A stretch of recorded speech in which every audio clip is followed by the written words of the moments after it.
मीठे बच्चे, यह अनादि ड्रामा फिरता ही रहता है, टिक टिक होती रहती है। इसमें एक का पार्ट न मिले दूसरे से। इसे यथार्थ समझकर सदा हर्षित रहना है। प्रश्न: किस युक्ति से तुम सिद्ध कर बता सकते हो कि भगवान आ चुका है? उत्तर: किसी को सीधा नहीं कहना है कि भगवान आया हुआ है। ऐसा कहेंगे तो लोग हंसी उड़ाएंगे, टीका करेंगे, क्योंकि आजकल अपने को भगवान कहलाने वाले बहुत हैं। इसलिए तुम युक्ति से पहले दो बाप का परिचय दो, एक हद का, दूसरा बेहद का बाप।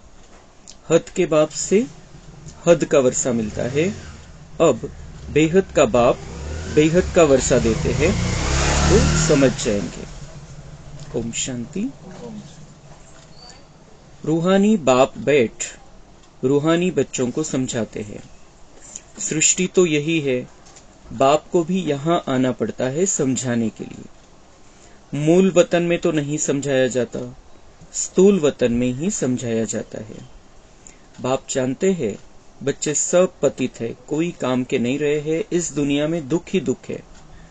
बाप ने समझाया है, अभी तुम विषय सागर में पड़े हो, असल में तुम क्षीर सागर में थे। विष्णुपुरी को क्षीर सागर कहा जाता है। अब क्षीर का सागर तो यहाँ मिल न सके तो तालाब बना दिया है। वहां तो कहते हैं दूध की नदियां बहती थी। गायें भी वहां की फर्स्ट क्लास नामी ग्रामी है। यहाँ तो मनुष्य बीमार हो पड़ते हैं, वहां तो गायें भी कभी बीमार नहीं पड़ती, फर्स्ट क्लास होती है। जानवर आदि कोई बीमार नहीं होते। यहाँ और वहां में बहुत फर्क है। यह बाप ही आकर बताते हैं।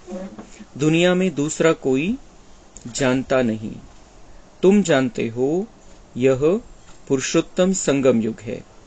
जबकि बाप आते हैं सबको वापस ले जाते हैं। बाप कहते हैं जो भी बच्चे हैं, कोई अल्लाह को, कोई गॉड को, कोई भगवान को पुकारते हैं, मेरे नाम तो बहुत रख दिए हैं। अच्छा बुरा जो आया सो नाम रख देते हैं। अब तुम बच्चे जानते हो बाबा आया हुआ है। दुनिया तो यह समझ न सके। समझेंगे वही जिन्होंने 5000 वर्ष पहले समझा है। इसलिए गायन है, कोटों में कोई, कोई में भी कोई। मैं जो हूं, जैसा हूं, बच्चों को क्या सिखाता हूं, वह तो तुम बच्चे ही जानते हो और कोई समझ नहीं सकता। यह भी तुम जानते हो, हम कोई साकार से नहीं पढ़ते हैं, निराकार पढ़ाते हैं। मनुष्य जरूर मूंझेंगे, निराकार तो ऊपर में रहते हैं, वह कैसे पढ़ाएंगे? तुम निराकार आत्मा भी ऊपर में रहती हो, फिर इस तख्त पर आती हो। यह तख्त विनाशी है। आत्मा तो अकाल है, वह कभी मृत्यु को नहीं पाती, शरीर मृत्यु को पाता है। यह है चैतन्य तख्त। अमृतसर में भी अकाल तख्त है ना, वह तख्त है लकड़ी का। उन बिचारों को पता नहीं है अकाल तो आत्मा है, जिसको कभी काल नहीं खाता। अकाल मूर्त आत्मा एक शरीर छोड़ दूसरा लेती है। उनको भी रथ तो चाहिए ना। निराकार बाप को भी जरूर रथ चाहिए मनुष्य का, क्योंकि बाप है ज्ञान का सागर, ज्ञानेश्वर। बाबा म्हणता है, तुम जानते हो बाबा आया हुआ है। तुम जानते हो बाबा आया हुआ है। हमें पक्का निश्चय है बाबा आया हुआ है। आया ही नहीं, सिर्फ उसने अपना काम लगभग पूरा कर लिया है। हमें अपना जो काम बचा हुआ है उसको पूरा करना है। बाबा का काम लगभग पूरा हो गया, जिसका जो मेन पार्ट है उसका ज्ञान देने का, रास्ता बताने का, मार्गदर्शन करने का, वो पार्ट बाबा ने पूरा कर लिया है डायरेक्ट। अभी बाबा का इनडायरेक्ट पार्ट चालू है, जिसमें वो हमारे सामने वो पिछली मुरलियां आती रहती है और उसमें हमें बाबा डायरेक्ट प्रेरणा देता है। हम भगवान की छत्र छाया में बैठकर ही मुरलियां सुनते हैं। भगवान की प्रेरणा, भगवान का मार्गदर्शन हमें मुरली के समय प्राप्त होता है. डायरेक्ट बाबांनी त्या शरीरामध्ये येऊन शिकवणं आता थांबवलेलं आहे. लेकिन अब जहां पर भी मुरली चलती है, जब बच्चे संगठन में बैठते हैं तो बाबा की नजर होती है, बाबा के वाइब्रेशन रहते हैं और भगवान ही पढ़ाता है. बाबा म्हणता तुम्हें पक्का है, तुम्हें कोई साकार नहीं पढ़ाते, कोई शरीरधारी मनुष्य तुम्हें नहीं पढ़ा रहा है. ये जो पढ़ाई है हम सब बच्चे एक निराकार बाबा से पढ़ रहे हैं. हमारा परम शिक्षक, सभी का परम शिक्षक एक परमपिता परमात्मा है. उसकी मुरली हम सुनते हैं, उसके महावाक्य सुनते हैं. तर हे एकदा आपल्याला पक्का करायचं कि भगवान आया हुआ है, बाबा आया हुआ है, मेरा बाबा है और मुझे पढ़ा रहा है. क्या पढ़ाई पढ़ा रहा है? उस आनंद की दुनिया में लेकर जाने के लिए क्या तैयारी करनी चाहिए, वो उस तरीके से, उस हिसाब से हमें तैयार कर रहा है. ये है दुखों का महासागर. ये जो दुनिया है दुखों का महासागर है और वो जो दुनिया है वो सुखों का महासागर है. सुख ही सुख है, शांति ही शांति है. तो उस प्रकार की दुनिया में लेकर जाने के लिए बाबा धरती पर आता है. वहां मूल वतन में बैठकर तो नहीं पढ़ा सकता है. कोणाला शिकवेल आणि कोण ऐकेल. तो भगवान का पार्ट है कि वो धरती पर आ जाए और धरती पर आकर मनुष्य शरीर का आधार ले और उसके द्वारा, उसके मुख के द्वारा हमें सुनाए. याच्याशिवाय ही प्रक्रिया पूर्णच होणार नाही. त्याला ज्ञानेश्वर म्हटलं जातं, ज्ञानाचा सागर म्हटलं जातं. जर तो इथं येणार नाही, आपल्याला ज्ञान देणार नाही, आपण त्याचं काही ऐकणारच नाही, तर तो ज्ञानाचा सागर असून फायदा काय आपला, किंवा कोणाचा फायदा आहे? तो नुसतं ज्ञानाचं सागर आहे त्याचा आणि ज्ञानच देत नाही. आता तो कोणत्याही रूपामध्ये वरती आकाशामध्ये बसून ज्ञान देईल तर कोण कसं ऐकेल? कोणाचं कसं कॉन्सन्ट्रेशन होईल? एकाग्रतेने कसं ऐकेल? आकाशवाणी थोडी चालू राहू शकते तशी मुरली रूपी. तो मुरली क्लास बाबा ने बनाए हैं और मुरली क्लास में भगवान ने जो मुरलियां चलाई है डायरेक्ट आकर, जिसका रिकॉर्डिंग हुआ है, वो सभी मुरलियां हम सुनते हैं. काही डायरेक्ट ऐकलेले आहे आपण आणि काही आता रिपीट ऐकतोय. पण आपल्या जी मुरली ज्या दिवशी ज्या पद्धतीने आपल्या समोर येते, जरी आपण 8 दिवसानंतर रिपीट ऐकली तीच मुरली, तरी सुद्धा ती वेगळ्या पद्धतीने आपल्याला समजते. कारण काही ना काही आपल्या ज्या स्थितीचा प्रभाव त्याच्यावरती पडत असतो. आपण किती समजून घेतोय, किती आतमध्ये घेतोय. इसलिए हर मुरली हमारे लिए नई है. भगवान का हर महावाक्य हमारे लिए नया है, क्योंकि हमारी स्थिति बदल गई है.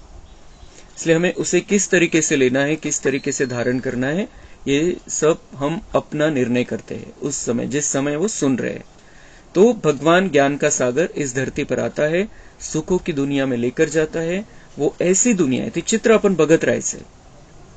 ती अशी दुनिया आहे, बाबा म्हणतात तिथं गाय सुद्धा कधीही आजारी नाही पडत. म्हणजे कोणतंही जनावर तिथं आजारी नाही पडत. गाय फर्स्ट क्लास होती है. गाय जी आहे तिथली गाय फर्स्ट क्लास. तिथं सगळ्यांना आजार आहे. जनावराचा तर विषयच नाही, मनुष्याला किती आजार आहे. तिथं तर कोणालाही आजार नाही, कोणालाही दुख नाही. तो ऐसी इतनी सुंदर दुनिया बाबा हमारे लिए बना रहा है. बाबा म्हणताय मी सगळ्यांसाठी आलेलो आहे, सगळ्यांचं कल्याण करण्यासाठी आलेलो आहे. पण आता कोण मला समजून घेईल, मी जो आहे, जसा आहे, मी कोण आहे आणि कसा आहे, हे कोणाच्या लक्षात येईल? ज्यांनी कल्प पहिले लक्षात घेतलेले. म्हणजे आपला हा जो ड्रामामध्ये पार्ट आहे हा फिक्स आहे. आपण जर आज मुरली ऐकतोय, आपण बाबांच्या ज्ञानामध्ये, तर आपण 5000 वर्षापूर्वीही ज्ञानामध्ये होतो आणि आपण बाबांना ओळखलेलं होतं. इसलिए हम ही आए, बाकी क्यों नहीं आया कोई? क्योंकि उन्होंने कल्प पहले भी नहीं समझा था बाबा को, उनका भाग्य ही नहीं. म्हणून बाबा म्हणतात कोटों में कोई आता है यहाँ पर, कोटों में कोई भगवान की बातें सुनता है, कोटों में कोई भगवान को पहचानता है. तो बाबा म्हणता है मुझे तो अनेक नामों से पुकारा गया, जिसको जो समझ में आया उसने मुझे उस नाम से पुकारा, लेकिन मैं तो एक ही हूं, मैं तो शिव हूं, मैं तो तुम्हारा परम पिता परमात्मा हूं. उन्होंने, किसी ने मुझे भगवान कहा, किसी ने अल्लाह कहा, किसी ने गॉड कहा, किसी ने ईश्वर कहा, किसी ने परमेश्वर कहा, किसी ने क्या कहा, किसी ने क्या कहा, लेकिन मैं तो शिव हूं, मैं तो एक ही हूं. तो एकच आहे. प्रत्येक धर्मवाले ज्याला पुकारताय, जी वरच्या हायेस्ट लेवलचं ज्याला समजतात, तो शिवबाबा आहे. फक्त त्यांनी नावं वेगवेगळे दिलेले और उस बाबा के हम बच्चे बन गए। कितना बड़ा भाग्य है। वो सिर्फ पुकारते रहे अभी तक भी, उन्होंने पहचाना ही नहीं है उसको, और उस भगवान ने हमको अपना बना लिया है। हम उसके बच्चे बन गए। हम जानने वाले पहचानने वाले नहीं, उसके हम घर के बन गए। हम भगवान के घर के बच्चे हैं। तो इस बात का हमें बहुत पक्का निश्चय रहना चाहिए।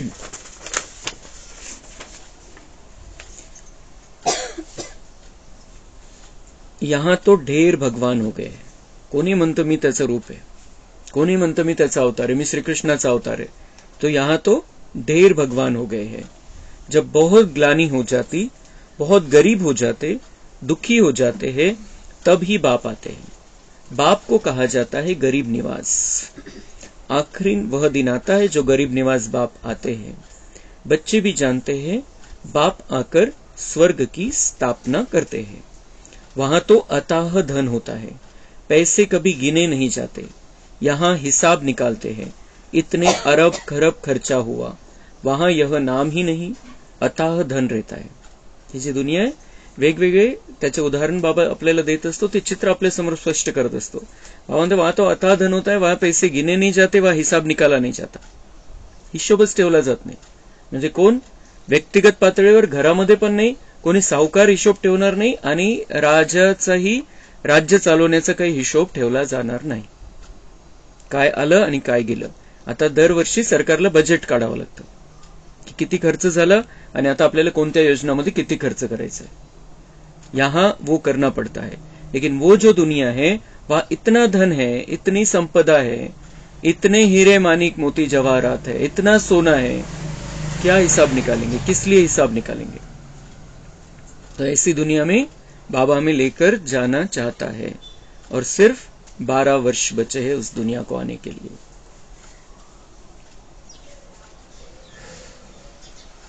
अभी तुम बच्चों को मालूम पड़ा है बाबा आया हुआ है। बाबा आज वारंवार आठवण करून देता है, बाबा आया हुआ है। भगवान हमारे लिए यहां पर उपस्थित है।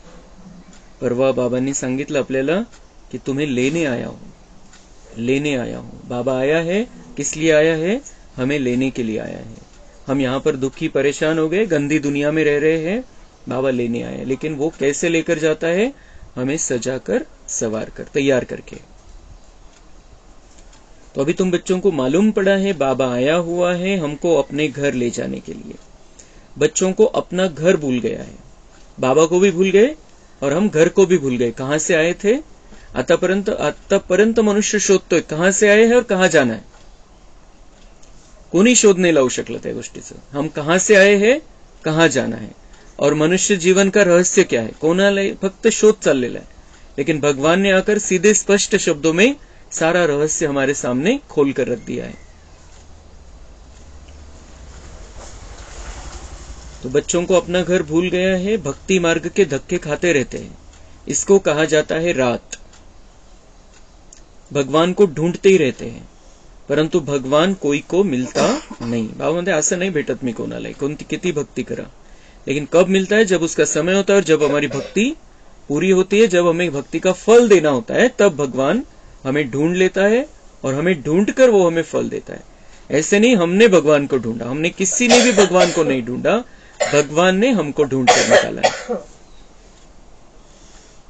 अभी भगवान आया हुआ है, यह भी तुम बच्चे जानते हो, निश्चय भी है। ऐसे नहीं सबको पक्का निश्चय है। बाबा म्हणते असं नाहीये की सगळ्यांना पक्का निश्चय, म्हणून तो बाबांना म्हणावं लागतंय वारंवार बाबा आया हुआ है, बाबा आया हुआ है। तो हमें अगर निश्चय में थोड़ी भी कमी है, हमें उसको पक्का कर लेना है कि बाबा आया हुआ है, मेरे लिए आया है, मुझे तैयार कर रहा है, मुझे वो सुंदर मूर्ति बना रहा है, देवी देवता बनने की पढ़ाई पढ़ा रहा है। तो ऐसे नहीं सबको पक्का निश्चय है। कोई न कोई समय माया भुला देती है, कोई न कोई समय माया के पेपर आते रहते हैं। बाबा म्हणता है माया भुला देती है, विसरून जाता बच्चे कि बाबा आया हुआ है। वो दिखाई नहीं देता है आंखों से, लेकिन वो आया हुआ है और मुझे देख रहा है हर पल, वो उसकी नजर है, लेकिन हम उसके नजरों से दूर हो जाते हैं। कभी कभी हम अपने आप को दूर कर लेते हैं, ढक लेते हैं अपने आप को, मतलब आत्मा पर धूल चढ़ जाती है।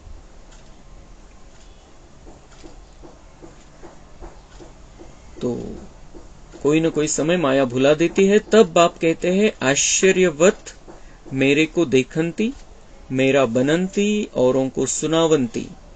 अहो माया, तुम कितनी जबरदस्त हो, जो फिर भी भागंती करा देती हो। भागंती तो ढेर होते हैं, फारकती देवंती हो जाते हैं, फिर वह कहां जाकर जन्म लेंगे? बहुत हल्का जन्म पाएंगे, इम्तिहान में नापास हो पड़ते। बाबा म्हणता है कि यहाँ पर ये सारा खेल चलता रहता है बच्चों का। बच्चे कौन से? जो कच्चे, जिनका निश्चय पक्का नाही, त्यांचं काय होतं? बाबा म्हणता है, मेरे को आश्चर्यवत देखंती, मेरा बनंती, औरों को सुनावंती। बाबा के बन जाते हैं, ही बाबांची भाषा आहे, बाबांची वेगळ्या प्रकारची भाषा आहे, देखंती, सुनावंती, बनंती। तो बाबा म्हणता है कि दूसरों को सुनाते, खुद सुनते हैं, मुझे देखते हैं, मुझे पहचान लिया, लेकिन फिर माया कितनी जबरदस्त है, जो फिर भागंती करा देती, भाग जाते बच्चे, और ऐसे भागंती तो ढेर हो जाते, फारकती देवंती हो जाते। बाबा म्हणते लगे डायरेक्ट सोडूनच, पळून तर जातच, पण नंतर सोडून पण देतात बाबांना। तो क्या होता है उनका, त्यांची रिजल्ट काय? बाबा म्हणता है, फिर वह कहां जाकर जन्म लेंगे? बहुत हल्का जन्म पाएंगे। कहा अब ज्ञान लिया है तो विनाश को तो नहीं पाएगा, वो मध्ये आहे, ज्ञान पडलेलं आहे, तर काही ना काही भाग्य मिळेल, पण कोणतं? हलका जन्म, म्हणजे त्रेतायुगाच्या अंतिम समयाला दासदासी, प्रजा के भी नौकर चाकर, नौकर चाकर के भी नौकर चाकर, तिथे वेगवेगळी लेवल है। तो बहुत हल्का जन्म पाएंगे, भाग कर जाने वाले। इम्तिहान में नापास हो पड़ते हैं, परीक्षित तो पास होनारच नहीं, पेपर मध्ये पास होनारच नहीं। अगर भाग गए, बाबा के बनकर नहीं रहे, तो पेपर में तो फेल ही होना है, क्योंकि माया के प्रभाव में है। यह है मनुष्य से देवता बनने का इम्तिहान। कोणती परीक्षा आहे? मनुष्यापासून देवता बनण्याची। बाप ऐसे तो नहीं कहेंगे कि सब नारायण बनेंगे, नहीं, जो अच्छा पुरुषार्थ करेंगे वे पद भी अच्छा पाएंगे। तो पुरुषार्थावरती डिपेंड है, ऐसा नहीं कि सब नारायण बनेंगे, क्योंकि बाबा तो कोई छू मंत्र, जादू मंत्र नहीं करता है कि मेरे सब बच्चे नारायण बन जाए। मग कोण कोणत्या लेवलला राहील तिथं? सब अगर बड़े बन जाए, सब अगर नारायण बन जाए तो इसलिए जिसका जैसा पुरुषार्थ वैसा वो पद पाता है। आपल्याला जर मोठं पद म्हणजे नुसतं पदाचा विषय नाही, हा इथले जशी खुर्चीचा विषय असतो, खुर्चीसाठी भांडतात, तसा तो विषय नाहीये। पद मोठं याचा अर्थ की सर्वोच्च स्थिती, सुख, शांती, प्रेम, आनंदाची अतिउच्च अवस्था, ती अतिउच्च स्थितीचा आनंद, सगळ्यात वरच्या लेवलचा आनंद, सगळ्यात वरच्या लेवलचं सुख, त्या स्थितीमध्ये जर राहायचंय तर बाबा म्हणतात चांगला पुरुषार्थ करा। आणि असं काही स्पेशल, काही खूप कठीण नाही करायचंय। भक्ती मार्गामध्ये जेवढे काही कठीण करतात, काही वेगवेगळे प्रकार करतात, तसं काही करायचं नाही। पुरुषार्थ खूप सोपा सांगितलेला आहे, फक्त निश्चय पक्का पाहिजे आपला। बाप समझ जाते हैं कौन अच्छे पुरुषार्थी है, जो औरों को भी मनुष्य से देवता बनाने का पुरुषार्थ कराते हैं, अर्थात बाप की पहचान देते हैं। तो बाबा म्हणता है अच्छे पुरुषार्थी कौन? जो खुद तो पुरुषार्थ करते ही है, लेकिन औरों को भी मनुष्य से देवता बनाने का पुरुषार्थ कराते हैं। म्हणजे कोणी चुकीच्या रस्त्यावरती जातंय, कोणी कलियुगामध्ये जास्त भटकतंय, तर त्याला या रस्त्यावर आणतील, या रस्त्यावर ठेवतील कि उन गलियों में नहीं भटक जाना, तिकडे धोखा है, कलियुगी मनुष्यों के साथ ज्यादा कांटेक्ट में नहीं रहना। ये कौन समझाता है? जिसको ये पता है कि ये ऐसे देवता नहीं बनेंगे, ये तो प्रजा में जाकर नौकर चाकर बनेंगे। इसलिए हम रोकते हैं, जो भी बाबा के बच्चे हैं, हमारा ये कर्तव्य है, जो दूसरा बाबा का बच्चा अगर कहीं दूसरी गलियों में भटक रहा है, थोडासा कलियुगाच्या प्रभावामध्ये येऊन जातो कधी, तर त्याला पुन्हा या रस्त्यावरती घेऊन येणं, प्रेरणा देणं, सकाश देणं, शक्ती भरणं त्याच्यामध्ये। तो उनको बाबा कहता है अच्छे पुरुषार्थ, खुद भी पुरुषार्थ कर रहे हैं और दूसरों को भी पुरुषार्थ करा रहे हैं। आजकल ऑपोजिशन में कितने मनुष्य अपने को ही भगवान कहते रहते हैं, तुमको अबलाए समझते हैं। अब उनको कैसे समझाए कि भगवान आया हुआ है? सीधा किसको कहेंगे भगवान आया है, तो ऐसे कभी मानेंगे नहीं। इसलिए समझाने की भी युक्ति चाहिए। ऐसे कभी किसी को कहना नहीं चाहिए कि भगवान आया हुआ है। उनको समझाना है तुम्हारे दो बाप है, एक है पारलौकिक बेहद का बाप, दूसरा लौकिक हद का बाप। अच्छी रीति परिचय देना चाहिए। जो समझे कि यह ठीक कहते हैं। बेहद के बाप से वर्षा कैसे मिलता है यह कोई नहीं जानते। वर्षा मिलता ही है बाप से। और कोई भी ऐसे कभी नहीं कहेंगे कि मनुष्य को दो बाप होते हैं। तुम सिद्ध कर बतलाते हो हद के लौकिक बाप से हद का वर्षा और पारलौकिक बेहद बाप से बेहद अर्थात नई दुनिया का वर्षा मिलता है। नई दुनिया है स्वर्ग, सो तो जब बाप आए तब ही आकर देवे। वह बाप है ही नई सृष्टि को रचने वाला। बाकी तुम सिर्फ कहेंगे भगवान आया हुआ है तो कभी मानेंगे नहीं और ही टीका करेंगे, सुनेंगे ही नहीं। सतयुग में तो समझाना नहीं होता। समझाना तब पड़ता है जब बाप आकर शिक्षा देते हैं। सुख में सिमरन कोई नहीं करते, दुख में सब करते हैं।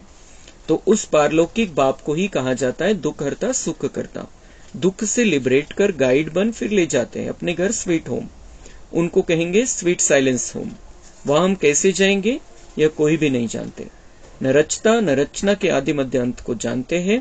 तुम जानते हो हमको बाबा निर्वाण धाम ले जाने के लिए आया हुआ है।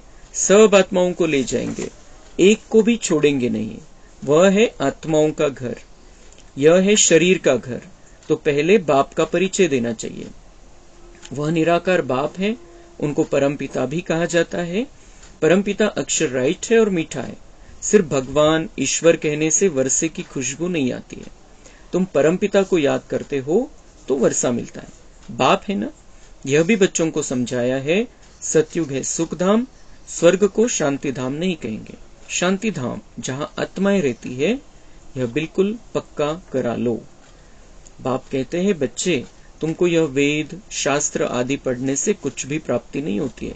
शास्त्र पढ़ते ही है भगवान को पाने के लिए। और भगवान कहते हैं मैं किसको भी शास्त्र पढ़ने से नहीं मिलता हूँ। मुझे यहाँ बुलाते ही है कि आकर इस पतित दुनिया को पावन बनाओ। यह बातें कोई समझते नहीं है, पत्थर बुद्धि है। तो बाबा म्हणता है कि मेरा परिचय सबको देना है। किसी को पता नहीं, भक्ति मार्ग में भटक रहे हैं, उनके हिसाब से सब कुछ चल रहा है। लेकिन अब उनको क्या करना चाहिए ये भी तुम्हें उनको समझाना है। आणि मेन गोष्ट बाबा म्हणता है किसी को डायरेक्ट मत कहो कि भगवान आया हुआ है, भगवान आया हुआ है, परमेश्वर आलेला आहे असं आणि त्याचे आम्ही झालेले हे डायरेक्ट नाही सांगायचं। आपल्याला तर सांगायचंच आहे ते कि बाबा आया हुआ है, भगवान इस धरती पर आया है, उसका पार्ट कैसे चल रहा है हे तर आपल्याला सांगायचंच आहे। पण त्याच्या आधी बाबा म्हणताय काय सांगा, पहले उनको दो बाप का परिचय दो। एक है शरीर के पिता और एक है आत्मा के पिता, जिसको हम कहते सभी पुकारते हैं भक्ति में भी, वो परम पिता परमात्मा है। शरीराचे पिता है, मग आपण परम पिता म्हणून कोणाला बोलवतो? वो कौन है? वो जीवन मुक्तिदाता है, मुक्तिदाता है। वो हमें इस जो खराब दुनिया है, दुखों की दुनिया है, उससे हमें छुड़ाने के लिए आता है। उसको हम परम पिता कहते हैं, परमात्मा कहते हैं। उसको हम कहते हैं तू ज्ञान का सागर है, तू शांति का सागर है, प्रेम का सागर है। तो हमारा वो पिता है, तो पिता से वर्षा मिलता है। और उसके पास क्या है? सागर है, शांति सुख प्रेम आनंद, उसका सागर है। तो उसके पास वो सब कुछ है, उसका वो हमें वर्षा देता है। पिता आहे वारसा हक्काचा विषय येतो। तर पिता जर आपण त्याला म्हणतोय आणि आपण त्याला म्हणतोय की तू ईश्वर आहे आणि आम्ही तुझी लेकरं आहे, तो याचाच अर्थ असा आहे की त्याच्याकडून आपल्याला काहीतरी वारसा हक्क प्राप्त होत असतो। तो बाबा म्हणतात इस वर्षाच्या हिशोबाने, वारसा हक्काच्या हिशोबाने तो विषय मध्ये घेऊन त्यांना समजवा कि उसको हम अगर परमपिता कहते हैं तो उसे हमें वर्षा, वो हमें वर्षा देता है और वर्षे में देता है सुख शांति प्रेम आनंद की दुनिया। उस दुनिया में ले जाने के लिए हमारे अंदर सारे गुण शक्तियां अभी यहां पर आकर भरता है ज्ञान के आधार से। तो वो ज्ञान देता है और वो ज्ञान हम परम पिता से सुनते हैं। मग बाबा म्हणता है कि त्यांना मग परिचय दे कि वही भगवान है जिसको हम पुकारते आए हैं कि तू हमें छुड़ाने वाला है, तो हमारे दुख दूर करने वाला है। तू मुझे कहीं दुख की दुनिया से निकालकर सुख की दुनिया में लेकर जाने वाला है, तो मुक्तिदाता है, तो जीवन मुक्तिदाता है। तो इस तरीके से हमें बाबा का परिचय उनको देना है क्योंकि बाबा म्हणते ऐसे तो बहुत है जो अपने आप को भगवान कहते हैं. आता जर इथं जर तो विषय घेतला आपण तर मग ब्रह्मा बाबा होते समोर. ब्रह्मा बाबांनी कधी नाही सांगितलं की मैं भगवान हूं. ब्रह्मा बाबा कायम म्हणायचे उसको याद करो, उसको याद करो. आणि कोणतीही परिस्थिती आली, पेपर आला, परीक्षा आली, काहीही विषय असेल, काही संकल्प चाललेले असतील त्यांच्या मनामध्ये, तर ते संदेशीला सांगायचे कि बाबा को पूछ के आओ, बाबा क्या कहते हैं इस बारे में, फिर हम वैसा करेंगे. तो उन्होंने कभी भी नहीं कहा कि मैं भगवान हूं. कोणालाही नाही सांगितलं.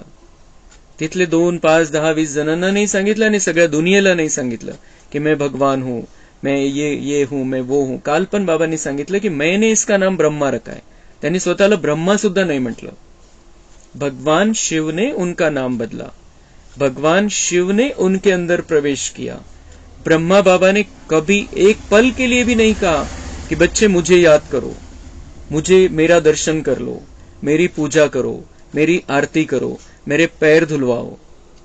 कभी भी नहीं कहा. उन्होंने बिल्कुल अपने आप को बाबा का छोटा सा नन्हा सा बच्चा बनाकर रखा था.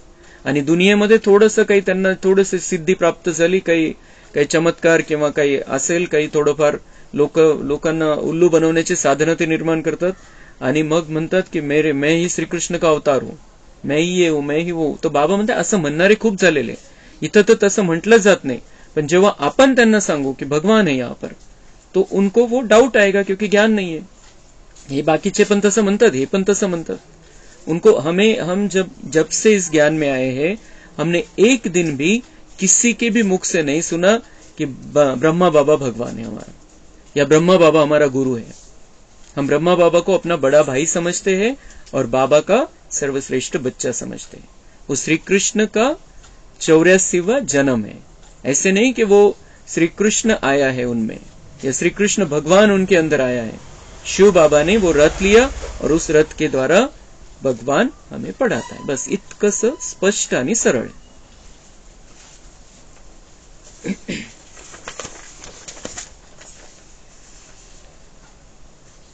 बच्चे वृद्धि को पाते रहेंगे. यहाँ छोटे छोटे मकान बच्चे बनाते हैं, वहां तो ढेर महल मिलेंगे. यहाँ छोटे छोटे मकान और वहां तो हमारे बहुत बड़े बड़े महल रहेंगे. यह तो तुम बच्चे जानते हो. पैसे सब मिट्टी में मिल जाएंगे. बहुत ऐसे करते हैं जो खड्डे खोदकर भी अंदर रख देते हैं, फिर या तो चोर ले जाते या फिर खड्डों में ही अंदर रह जाते हैं. फिर खेती वगैरह खोदने समय धन निकल आता है. पहले ती पद्धत होती, धन पुरून ठेवायचे. अब विनाश होगा, सब दब जाएगा. जे काही निघालं वापरलं, पण बाकी अजून बरंच काही आहे जमिनीमध्ये, पण बाबा म्हणताय वो सब दब जाएगा. फिर वहां सब कुछ नया मिलेगा. बहुत ऐसे राजाओं के किले हैं जहां बहुत सामान दबा हुआ है.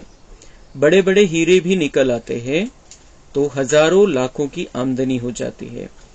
ऐसे नहीं कि तुम स्वर्ग में खोदकर ऐसे कोई हीरे आदि निकालेंगे. आता ते जे राजे लोक होते ते भरपूर संपत्ती आपली दाबून ठेवायचे. दुसऱ्या राजाचं आक्रमण वगैरे वगैरे सगळे प्रॉब्लेम असायचे, तर ते तिथं किल्ल्यामध्ये खाली गाडून ठेवत असतील बरेचसे. तो बाबा म्हणते अभी निकलता है, कुछ निकलेगा, कुछ दब जाएगा. आणि तिथं बाबा म्हणताय ऐसे नहीं कि तुम स्वर्ग में खोदकर ऐसे कोई हीरे आदि निकालेंगे. नहीं, वहां तो हर चीज की खानियां आदि सब नई भरपूर हो जाएगी. आता हे कसं होणार आहे, त्याची खूप सुंदर अशी प्रकारची ती सिस्टीम असणार आहे. जे काही सोनं, नाणं, हिरे, माणिक, मोती जिकडे इकडे तिकडे विखुरलेले ते सगळे असे जमा होऊन जातील खाणीमध्ये. बाबाने बताया है कि ये जो पानी के द्वारा जो विनाश होना है, पानी होगा चारों ओर, तो पानी ये सारी चीजें बहाकर लेकर आएगा और वो तुम्हें आराम से वहां पर मिलेगी. असं नाही की तिथं खोदत बसावं लागेल, शोधावं लागेल कुठं आहे, इकडे काय तिकडे काय. बाबा म्हणताय सब कुछ है जमीन में और वो तुम्हें नए रूप में अभी सतयुग से प्राप्त हो जाएगा बहुत आराम से. वहां तो हर चीज की खानियां आदि सब नई भरपूर हो जाएगी. यहाँ कलराठी जमीन है तो ताकत ही नहीं है. बीज जो बोते हैं उनमें दम नहीं रहा. इथली काय पोझिशन झालेली आहे, जमीन नापीक झालेली आहे. बियामध्ये ताकद नाहीये. ताकद कुठून, वरतून द्यावी लागते. जसं आता आपलं शरीर असं बनलेलं आहे, शरीररूपी मशिनरी अशी बनलेली आहे की त्याच्यामध्ये जे शरीराला आवश्यक जे घटक आहे ते ऑटोमॅटिक तयार व्हावे त्याच्यामध्ये. पण आता तसं होत नाहीये, म्हणून बाहेरून गोळ्या घ्याव्या लागतात, बाहेरून विटॅमिन्स घ्यावे लागतात वेगवेगळ्या प्रकारचे. तर तसं जमीन पण नापीक झालेली, जमिनीमध्ये ते घटक राहिलेले नाहीये, म्हणून ते बाहेरून द्यावे लागतात. पण ते नुकसानकारक आहे. जे काही केमिकल, जे काही रासायनिक खतं वापरले जात आहे, जे काही औषधं फवारले जात आहे, ते खूप नुकसानकारक आहे. पण आता ताकदच नाहीये बियामध्ये, जमिनीमध्ये ताकदच राहिलेली नाही, म्हणून ते करावं लागतं एवढंच. पण मधुबनमध्ये जी प्रॅक्टिस करतात, मधुबनमध्ये आपली जी शेती आहे त्याच्यामध्ये हे काहीच वापरलं जात नाही. आणि बऱ्याच ठिकाणी तसे प्रयोग चाललेले आहेत, बिना रासायनिक खताचं आणि बिना केमिकलचं पीक काढायचं. तो वो हो सकता है जिसको करना है. बीज जो बोते हैं उनमें दम नहीं रहा है. किचड़ पट्टी अशुद्ध चीजें डाल देते हैं. कशासाठी? किचड़पट्टी अशुद्ध चीजें, वेगवेगळ्या प्रकारचे ते खत, शेण वगैरे सगळं टाकावं लागतं. लेकिन उस दुनिया में जमीन ही ऑटोमेटिक ही वो ऐसी होगी कि कुछ करने की जरूरत नहीं है, फक्त बी टाकायचंय बस.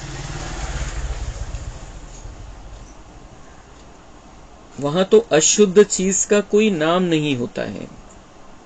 Everything is new. तिथं सगळं नवं आहे. अशुद्ध चीज का कोई नाम नहीं. स्वर्ग का साक्षात्कार भी बच्चियां करके आती है. वहां की ब्युटी ही नॅचरल है. दादींनी वगैरे जे पहिले होते सगळ्यांना बाबांनी ते दाखवलेले नजारे, ते बिलकुल त्या क्लियर कट त्यांनी बघितलेले स्वर्गामध्ये काय काय राहणार है.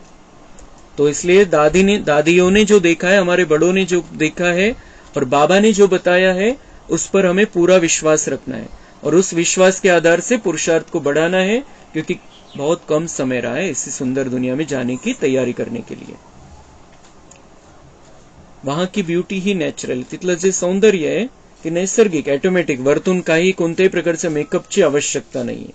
अभी तुम बच्चे उस दुनिया में जाने का पुरुषार्थ कर रहे हो. अच्छा. मीठे मीठे सिक्के लधे बच्चों प्रति मात पिता बाप दादा का याद, प्यार और गुड मॉर्निंग. रूहानी बाप की रूहानी बच्चों को नमस्ते. हम रूहानी बच्चों की रूहानी बाप दादा को याद, प्यार, गुड मॉर्निंग, नमस्ते. वहां बाबा वहां, शुक्रिया बाबा शुक्रिया. धारणा के लिए मुख्य सार है, इस समय ही बाप समान परफेक्ट बन पूरा वर्षा लेना है. बाप की सब शिक्षाओं को स्वयं में धारण कर उनके समान ज्ञान का सागर, शांति, सुख का सागर बनना है. बुद्धि को पारस बनाने के लिए पढ़ाई पर पूरा पूरा ध्यान देना है. निश्चय बुद्धि बन मनुष्य से देवता बनने का इम्तिहान पास करना है. वरदान है, निश्चित विजय के नशे में रह, बाप की पदम गुना मदद प्राप्त करने वाले माया जीत भव. बाप की पदम गुना मदद के पात्र बच्चे माया के वार को चैलेंज करते हैं कि आपका काम है आना और हमारा काम है विजय प्राप्त करना. तो बाबा के बच्चे कमजोर नहीं है, हार मानने वाले नहीं है. बाबा म्हणता है उल्टा मेरे बच्चे माया को चैलेंज करते हैं और क्या कहते हैं, तुम्हारा काम है आना और हमारा काम है विजय प्राप्त करना. माया, मायेचे पेपर, बाबा म्हणता है बच्चे उनका स्वागत करते हैं और ये पक्का करते हैं कि हम विजय प्राप्त करने वाले हैं. वे माया के शेर रूप को चींटी समझते हैं, क्योंकि जानते हैं कि यह माया का राज्य अब समाप्त होना है. हम अनेक बार के विजयी आत्माओं की विजय 100% निश्चित है. यह निश्चित का नशा बाप की पदम गुना मदद का अधिकार प्राप्त कराता है. इस नशे से सहज ही माया जीत बन जाते हो. निश्चय पक्का है, 100% विजयाची खात्री है. तर बाबा म्हणते वो क्या समझते हैं, शेर रूप में भी माया आ जाए तो क्या समजते, चीटी, मुंगी आहे. खूप मोठ्या रूपामध्ये माया येऊ द्या, खूप मोठ्या रूपामध्ये पेपर, विघ्न, संकट येऊ द्या, पण ते काय समजतात, मुंगी एवढं आहे. बड़ी बात नहीं, कोई बड़ी बात नहीं. बाबा बड़ा है, क्या बड़ी बात है, बातें बहुत छोटी होती है. बाबा के सामने अगर हम बाबा के बच्चे हैं, बाबा पर निश्चय पक्का है, बाबा का हाथ मन बुद्धि से हमने पकड़ लिया है, तो हमारे लिए कोई भी बात बड़ी नहीं. और पता है कि हमने विजय प्राप्त की है, पिछले कल्प में हमने विजय प्राप्त की है, इसलिए तो इस संगम युग पर पहुंचे. असंच नाही आलेलोय आपण इथं. असंच आपण मुरली ऐकत नाहीये. 33 कोटीपैकी 50 लाखामध्ये आपला नंबर लागलेला आहे जे रोज मुरली ऐकतात. सगळे तर मुरली ऐकणार नाहीये 33 कोटी.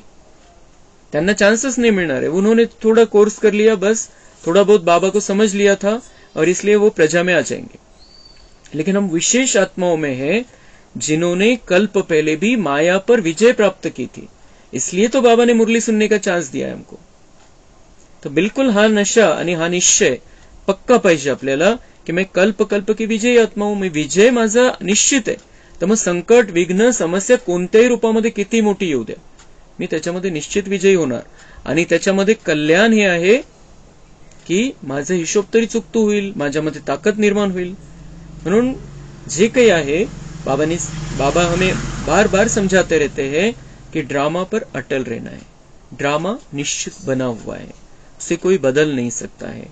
ड्रामा. आणि जेव्हा आपण हा ड्रामा शब्द जेव्हा वापरतो तेव्हा समजा कुठे काही घटना झालेली असेल, कुठे काही ऍक्सिडेंट झाला, कुठलं आपल्याला भूकंपाचं समजलं, कुठे काही वादळ आलं, आपण काय म्हणतो हा ड्रामा है, ड्रामानुसार होता है.